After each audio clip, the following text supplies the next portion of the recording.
Hello everyone, welcome to the video lecture series of Analog Circuits. The subject code is KEC 402 and here we are in lecture number 34. So in the previous lecture हम लोगों ने बात की थी LC oscillator and that is Colpit oscillator. Now in the similar manner इस lecture में हम लोग बात करने वाले हैं the next LC oscillator that is called clap oscillator. So clap oscillator क्या है, what is the circuit and how we can derive the frequency of oscillation in case of clap oscillator, वो हम इस lecture में देखने वाले हैं. तो चलिए start करते हैं our lecture on clap oscillator. So clap oscillator, जैसा कि अब तक हम ऑक्सीलेटर में देखते आ रहे हैं, this is our amplifier network. So this is a common emitter amplifier network which provides a 180 degree phase shift. Then this is the remaining feedback circuit जो कि हमें further 180 degree phase shift provide करता है so that complete phase shift become 360 degree to satisfy the Barkhausen criteria. Now अब अगर तीनों LC oscillator, चाहे वो हार्टले है या कॉलपिट है या क्लैप है, अगर आप तीनों को कंपेयर करें सो केवल यहाँ पे फीडबैक जो है हमारा ये चेंज हो रहा है. और अगर मैं सबसे पहले हार्टले की बात करूँ तो हार्टले के अंदर दो इंडक्टेंस हैं, एक कैपेसिटेंस है. उसके बाद वहीं पे कॉलपिट आता है, कॉलपिट के अंदर दो कैपेसिटर हो जाते हैं, एक इंडक्टर हो जाता है, दैट इज कॉल्ड कॉलपिट. और क्लैप के अंदर दो कैपेसिटर विद इंडक्टर, यहाँ पे एक और कैपेसिटर एड ऑन कर दिया, दैट इज कैपेसिटर C3. तो अगर मुझे फ्रीक्वेंसी ऑफ ऑक्सीलेशन ड्राइव करना है तो उसी सेम मैनर में फ्रीक्वेंसी ऑफ ऑक्सीलेशन क्या हो जाएगी, that is 1/2 pi under root of LCT, where CT is what, CT is the total capacitance या कह सकते हैं आप equivalent capacitance in this circuit. और वो क्या होगा, C1 C2 C3 तीनों हमारे सीरीज में हैं, तो that will be represented by 1 + C1 + 1 + C2 + 1 + C3 that is equal to 1/CT. यानी कि पैरेलल कॉम्बिनेशन, जिसे हम रेजिस्टेंस में पैरेलल सॉल्व करते हैं, कैपेसिटेंस में वो चीज सीरीज में बोली जाती है. तो जब कैपेसिटेंस सीरीज में है then will apply the equivalent formula so that we get the value of the equivalent capacitance. So frequency of oscillation की डेफिनेशन क्या बनेगी, डेफिनेशन वही सेम है. इस फीडबैक नेटवर्क को 180 डिग्री फेज शिफ्ट प्रोवाइड करना है, so the frequency at which this feedback network provides me a phase shift of 180 degree, that is called the frequency of oscillation given by 1/2 pi under root LCT, where CT is calculated by 1/C1 + C2 + C3. अगर आप यहाँ पे LCM लोगे तो that is C1 C2 C3 C1 + C2 + C3. This is the equivalent capacitance जो यहाँ पे value आती है, राइट. तो देखते हैं ये कैसे ड्राइव हो क्या आई. सो डेरिवेशन के लिए फिर रिमेंबर सबसे पहले हम लोग क्या करते थे, ये जो फीडबैक नेटवर्क है इसका इक्विवेलेंट सर्किट ड्रॉ करना है. और इन केस ऑफ LC सबसे पहले यहाँ पे आती है करंट सोर्स और यहाँ से जो इक्विवेलेंट साइड यानी इनपुट साइड पे जाता है वहां पे हम काउंट करते हैं HIE रेजिस्टेंस. तो हमारा फीडबैक क्या बनता था, हमारा फीडबैक बनता था this is a current source HFIB. अब यहाँ पे जो हमारे पास ग्राफ है, सर्किट है, उसके अंदर आपका C1 C2 L के साथ C3 और लग गया है. सो वही सेम चीज यहाँ पे, this is our C2, this is our C1 and this is inductance जिसके साथ आपका 1/SC3 और एड ऑन हो गया. देन HIE अपनी जगह पे एज इट इज है और बाकी यहां से जा रहा है इनपुट टू द एम्पलीफायर. सो अगर आपने तीनों फीडबैक सर्किट एक साथ सामने रखेंगे, एक साथ एक के बाद एक दूसरे को देखेंगे तो आपको तीनों में डिफरेंस क्रिएट हो जाएगा कि what is Hartley, what is Colpitts and what is Clapp. Now after making this circuit हमारा सबसे पहला स्टेप क्या होता था, to calculate the frequency of oscillation. मुझे फाइनली कैलकुलेट करनी है इस करंट की वैल्यू, तो उसके लिए हम दो स्टेप लगाते हैं. सबसे पहले हम इस करंट सोर्स को वोल्टेज सोर्स में कन्वर्ट करते हैं. सो जब हम वोल्टेज सोर्स में कन्वर्ट करेंगे तो क्या हो जाएगा, HFEIB into 1/SC2, HFEIB into 1/SC2 and this will convert into voltage. और ये जो कैपेसिटेंस है ये यहाँ पे सीरीज में आ जाएगा, so it will be over here series with SL and 1/SC3. Now उसके बाद हम कैलकुलेट करते हैं टोटल करंट जो कि रिवर्स डायरेक्शन में फ्लो कर रहा है as per the voltage. So I की वैल्यू आती थी -V0 divide by equivalent resistance. Now what is the equivalent, equivalent is 1/SC2 + SL + 1/SC3 plus parallel combination of these two, यानी कि what 1/SC1 parallel with HIE, right. So what is the value of I become, I becomes -V0 divided by 1/SC2 + SL + 1/SC3 plus parallel combination of these two values 1/SC1 into HIE divided by 1/SC1 plus HIE.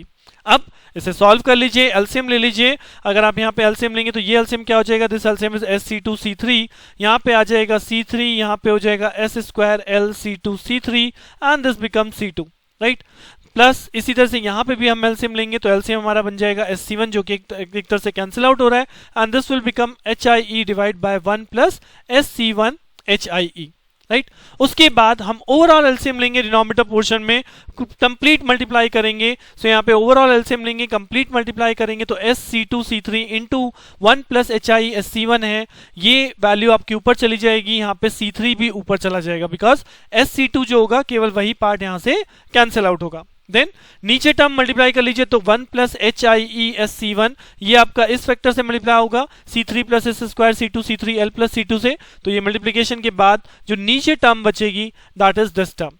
तो यहाँ पे आप video को pause करके इसे अपने आप से सॉल्व जरूर कीजिएगा कि what is the value of current I in case of this clap oscillator. Right now total current calculate करने के बाद how will I calculate this current IB? जी हाँ, करंट IB कैलकुलेट करते थे by the current division rule, that is IB is equal to opposite branch, that is 1 by SC1 divide by what is the total branch, total resistance हो जाएगा 1 plus SC1 divide by HI and what is the input current? Input current is I. So अगर हम इस value को यहाँ पे solve करें तो जैसा हमने लास्ट कॉलपिट में भी किया था सेम यही चीज यहाँ पे बन रही है, 1/1 plus SC1 into HIE into this capital I। तो अगर आप कैपिटल I की वैल्यू को यहाँ पे पुट करेंगे तो ये 1 plus SC1 HI cancel out हो जाएगा, यानी इसमें जो वैल्यू बच रही है this complete value denominator part with this part minus HFE IB into C3 this equal to becomes the value of IB। तो यहाँ पे IB की वैल्यू हो जाएगी दिस वन, उसके बाद IB से IB कैंसिल आउट हो जाएगा, यानी यहाँ बचेगा 1, क्रॉस मल्टीप्लिकेशन कर सकते हैं। सो क्रॉस मल्टीप्लिकेशन करने के बाद minus HFE C3 is equal to this complete portion. इसके बाद हम लोग क्या करते थे जी हाँ, क्रॉस मल्टीप्लिकेशन हो गया, IB की वैल्यू आ गई। अब इसके बाद मुझे पुट करना है S की जगह J omega, this S is replace by J omega. So यहाँ S क्यूब है, here it is J cube omega cube, then S square, तो this is J square omega square, then C2 C3 as it is रहेंगे, S HIE तो S की जगह यहाँ पे J omega, तो this is J omega HIE। Then आपका J square केवल कन्वर्ट हो जाएगा -1 में और J क्यूब कन्वर्ट हो जाएगा माइनस ऑफ J में। So this will after replacing the value of S by J omega. Now what? Now we are comparing what? Which part compare करना है? हमें compare करना है जी हाँ imaginary part। जब हम imaginary part compare करेंगे तभी मुझे यहाँ पे frequency of oscillation मिलेगा। यही हमने last lecture में कॉलपिट में भी किया था और यही इस clap oscillator के अंदर भी है। So just compare the imaginary part। तो इस left hand side पे कोई imaginary है नहीं है तो that becomes 0 is equal to यहाँ पे imaginary हो गया ये वाला portion, तो this is minus of omega cube C1 C2 C3 L into HIE plus then उसके बाद ये रियल है, ये भी रियल है, ये भी रियल है। Now this is the imaginary part, what? Omega HIE C1 C2 plus C2 C3 plus C3 C1। Right अब आप इन दोनों को एक तरफ ले आ सकते हैं, यहाँ से कॉमन ले लीजिए, ओमेगा पार्ट कॉमन आ जाएगा, HIE भी कॉमन आ जाएगा। सो यहाँ पे आपका बचेगा minus of omega square C1 C2 C3 L और इस साइड आपका बचेगा that is plus of C1 C2 plus C2 C3 plus C3 C1। Same चीज है कि यहाँ पे ओमेगा 0 नहीं हो सकता, HIE 0 नहीं हो सकता, तो बेसिकली क्या चीज 0 होगी? Basically this value will be 0, minus of omega square C1 C2 C3 L is equal to C1 C2 plus C2 C3 plus C3 C1। Right so ये वैल्यू हमने 0 कर दी, तो this value plus this value is equal to 0। तो जब आप इस वैल्यू को आमने सामने करेंगे तो you will get this relation कि C1 plus C2 plus C2 plus C3 plus C3 plus C1 is equal to omega square C1 C2 C3 L। यहां से हम ओमेगा स्क्वायर की वैल्यू को सॉल्व कर लेते हैं, so that we get 1 by C1 plus 1 by C2 plus 1 by C3 that can be written as equal to 1 by CT। Right अब अगर ऊपर 1 by CT लिखा है तो मैं इसे नीचे कैसे ला सकता हूं? That will be written as 1 over LCT।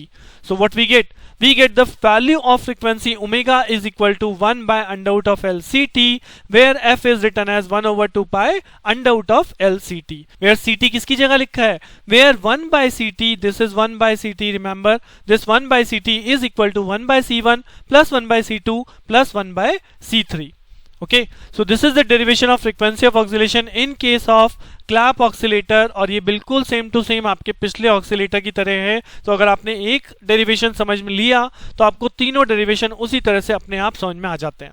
Right तो इसी के साथ इस लेक्चर को यहीं पे एंड अप करते हैं। नेक्स्ट लेक्चर में हम इस यूनिट के लास्ट टॉपिक की बात करेंगे, that is called crystal oscillator. So बने रहिए मेरे साथ, मिलते हैं नेक्स्ट लेक्चर में, तब तक के लिए थैंक यू।